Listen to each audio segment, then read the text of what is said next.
मित्रों नमस्कार। मैं एडवोकेट सुवेंदु जयपुरिया अपने इस चैनल जयपुरिया लॉ क्लासेस पर पुनः एक बार आपका स्वागत करता हूं। मित्रों, आज मैं रेरा एक्ट पर एक वीडियो बनाने जा रहा हूं और ये वीडियो है बिल्डर्स की धोखाधड़ी के खिलाफ। बिल्डर्स यदि आपको धोखा देता है तब ऐसी स्थिति में आप कहां-कहां जा सकते हैं और कैसे मुआवजा प्राप्त कर सकते हैं, कैसे अपना पैसा रिफंड ले सकते हैं। मित्रों, जैसा कि आप लोगों को पता है कि आज के दिन में पूरे भारत में अपार्टमेंट का कल्चर चल रहा है और अपार्टमेंट के कल्चर के साथ साथ बिल्डर भी खड़े हो गए हैं, क्योंकि अपार्टमेंट तो वही बनाते हैं।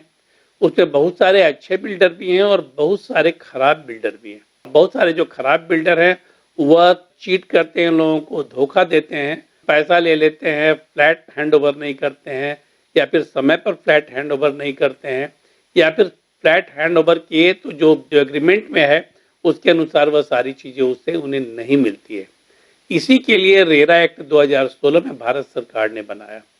बिल्डर की मनमानी को रोकने के लिए 2016 में भारत सरकार ने रेरा एक्ट बनाया। तो यदि बिल्डर कोई मनमानी करता है और समय पर आपको फ्लैट हैंड ओवर नहीं करता है, तब ऐसी स्थिति में और या फिर आपको फ्लैट हैंड ओवर ही नहीं करे, प्रोजेक्ट को पूरा ही नहीं करे, तब ऐसी स्थिति में आप रेरा कोर्ट में जा सकते हैं।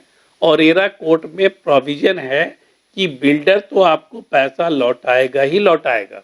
यदि आप रिफ्यूज कर देते हैं कि हमको पैसा लौटाओ, हमको अब फर्दर तुम्हारे साथ नई एग्रीमेंट में रहना है, तो वह पैसा तो आपको लौटाएगा ही लौटाएगा और साथ ही साथ उस पर पेनाल्टी भी देगा, जो कोर्ट निर्धारित करेगा इंटरेस्ट के रूप। कोर्ट इसमें हैवी पेनाल्टी निर्धारित करता है। लेकिन मैं आपको एक और भी बात इसमें बतला रहा हूँ, जो कि अभी जिस केस को मैं डिस्कस करूंगा उस केस में अभी मैं डिटेल में इसको डिस्कस करूंगा कि एक केस में सुप्रीम कोर्ट ने बहुत ही स्पष्ट तौर पर कहा है कि यदि रेरा कोर्ट में कोई जाता है, यह ऐसा नहीं है कि वह दूसरे कोर्ट में अर्थात कंज्यूमर कोर्ट में नहीं जा सकता है। ठीक है ना, कंज्यूमर कोर्ट में नहीं जा सकता है, तो कंज्यूमर कोर्ट में जाकर वह कंपनसेशन का भी डिमांड कर सकता है। यह सुप्रीम कोर्ट ने 2020 में इंपीरिया स्ट्रक्चर वर्सेस अनिल पाटनी के केस में यह वर्डिक्ट पास किया। यह सबसे पहले मैं आपको बताऊं कि एक केस है क्या। यह इंपीरिया स्ट्रक्चर ने हरियाणा में अपना एक प्रोजेक्ट स्टार्ट किया। उसमें बहुत सारे लोगों ने फ्लैट को बुक किया। एक प्रीमियम प्रोजेक्ट था जहां पर अनिल पाटनी, जो कि इस केस में रिस्पोंडेंट थे, उन्होंने भी बुक किया और उसके साथ साथ बहुत सारे लोगों ने बुक किया। और उसमें बिल्डर्स बायर एग्रीमेंट हुआ और बिल्डर्स बायर एग्रीमेंट के तहत इन लोगों ने पैसा दे दिया और एग्रीमेंट हुआ कि 3 साल में वह फ्लैट इन लोगों को हैंड ओवर कर देंगे और यदि फ्लैट हैंड ओवर नहीं करेंगे तो इन लोगों को अल्टरनेटिव एकोमोडेशन की व्यवस्था करेंगे या फिर वह पेनाल्टी देंगे, पर मंथ जो रेंट है वह देंगे, साथ ही साथ वह पेनाल्टी भी देंगे। उसमें एक चीज और भी मेंशन थी, यदि किसी कारण से 6 महीने तक लेट हो जाता है तो 6 महीने तक कोई भी इसके खिलाफ में नहीं जा सकता है और यह प्रोविजन रहता भी है।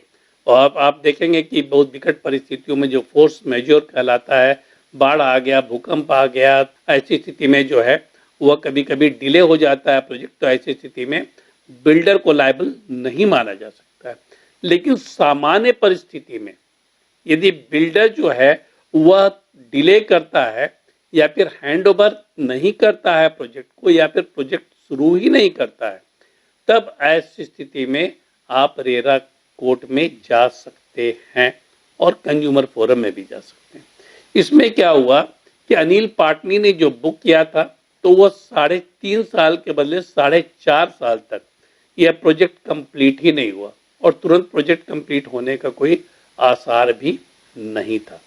तब ऐसी स्थिति में अनिल पाटनी और उनके जो दूसरे लोग थे, जो दूसरे साथ साथ बुक करने वाले अलॉटी थे, वे चले गए कंज्यूमर फोरम में। कंज्यूमर फोरम ने एक आदेश पारित किया। ये 2017 में एक केस फाइल हुआ और 2018 में कंज्यूमर फोरम ने एक आदेश पारित किया। जो आदेश पारित किया उसमें उसने यह कहा कि जो बिल्डर को है, जो पैसा पेमेंट किया गया है, ठीक है ना, पैसा पेमेंट किया गया है, उस पर 9% इंटरेस्ट देना होगा। साथ ही साथ प्रोजेक्ट डिले होता है तो उससे मुआवजा भी देना होगा, क्योंकि वह मेंटली काफ़ी हरास हो रहा है। तब ऐसी स्थिति में बिल्डर ने क्या किया, बिल्डर इस केस में चला गया अपील में, और वह national commission of the consumer affairs तक में चला गया।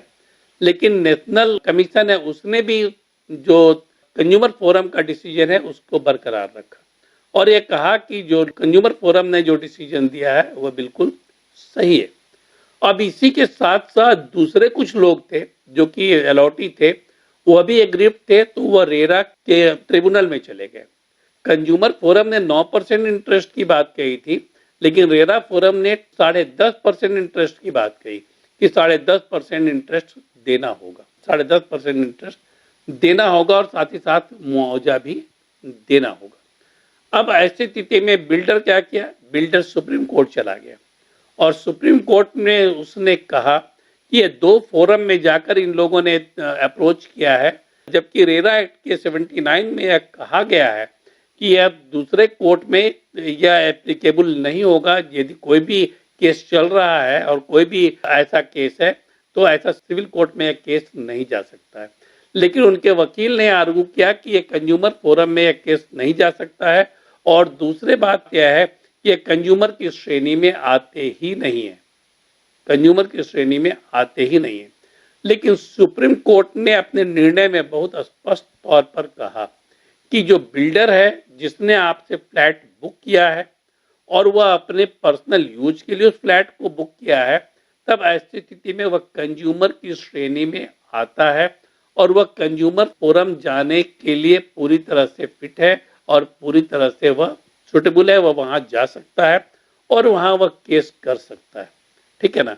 दूसरी चीज सुप्रीम कोर्ट ने यह कही कि रेरा स्पेसिफिकली इसके लिए ही बना है, और रेरा में जो व्यक्ति जाता है वह जो एग्रीव्ड है वह जा रहा है, तो वहां पर यदि कोई भी रिलीफ इसे मिलता है और साथ ही साथ कंज्यूमर फोरम में भी रिलीफ मिलता है तो वह उसको इनकार नहीं किया जा सकता। मतलब कहने का मतलब यह है कि सुप्रीम कोर्ट ने एलओटी के अधिकार को माना, राइट को माना कि रेरा कोर्ट में केस फाइल होने के बावजूद भी वह किसी और फोरम में जैसे कंज्यूमर फोरम में जा सकता है, सिविल कोर्ट नहीं जा सकता है, वह कंज्यूमर फोरम में जा सकता है। इसे सुप्रीम कोर्ट ने भी माना, और सुप्रीम कोर्ट ने यह अपने निर्णय में यह कहा, जो यह इंपीरिया स्ट्रक्चर लिमिटेड का जो केस है उसमें सुप्रीम कोर्ट ने बहुत ही स्पष्ट तौर पर यह कहा कि section 18 of the RERA act में प्रोविजन किया गया है, और यदि कोई व्यक्ति जो कि फ्लैट बुक किया है किसी बिल्डर के साथ और बिल्डर किसी कारण से उसे फ्लैट हैंडओवर नहीं कर रहा है या प्रोजेक्ट पर काम नहीं चल रहा है, अर्थात उसके साथ यदि वह धोखा दे रहा है, गलत बयानी कर रहा है, तब ऐसी स्थिति में यदि अलॉटी चाहे तो उसे पैसा लौटाना होगा और वह विथ इंटरेस्ट लौटाना होगा, ये सुप्रीम कोर्ट ने कहा।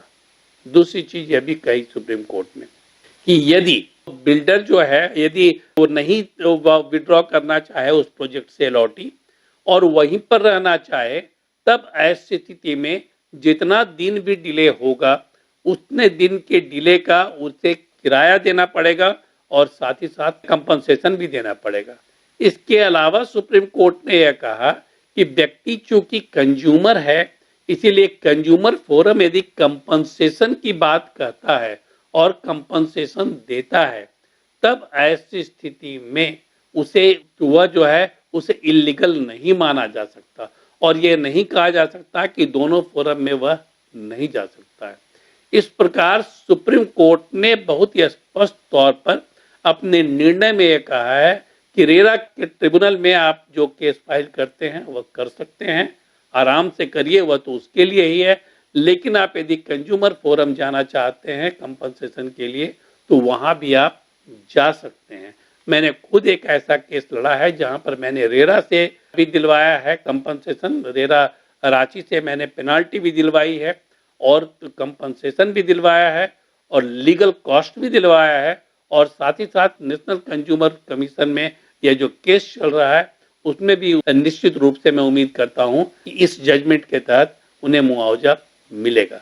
तो मित्रों, मैं उम्मीद करता हूं कि जो हमारे व्यूअर हैं वो यदि इस वीडियो को देख रहे हैं और वो एग्रीव्ड हैं, धोखाधड़ी से ग्रसित हैं यदि किसी बिल्डर से, तो वह रेरा में तो जाएं ही जाएं, साथ ही साथ वह कंज्यूमर फोरम में भी केस कर सकते हैं। यह उनका अधिकार है और सुप्रीम कोर्ट ने चूंकि यह निर्णय दिया है तो यह एक कानून के रूप में है, इसको बदला नहीं जा सकता। इसको फिर बदल सकता है कि सिर्फ सुप्रीम कोर्ट, और वह भी जब उससे बड़ा बेंच में केस जाएगा तब। मैं उम्मीद करता हूं मित्रों आपको ये वीडियो पसंद आया होगा और आपके लिए काफ़ी यूजफुल भी होगा। यदि आपको ये वीडियो पसंद आया है तो आप इसको शेयर जरूर करें अपने मित्रों के बीच में और सब्सक्राइब करें चैनल को। साथ ही साथ बेल आइकॉन को दाब दें जिससे कि नया नया जो वीडियो मेरा अपलोड हो वो आप लोगों को तुरंत ही अवेलेबल हो जाए। धन्यवाद।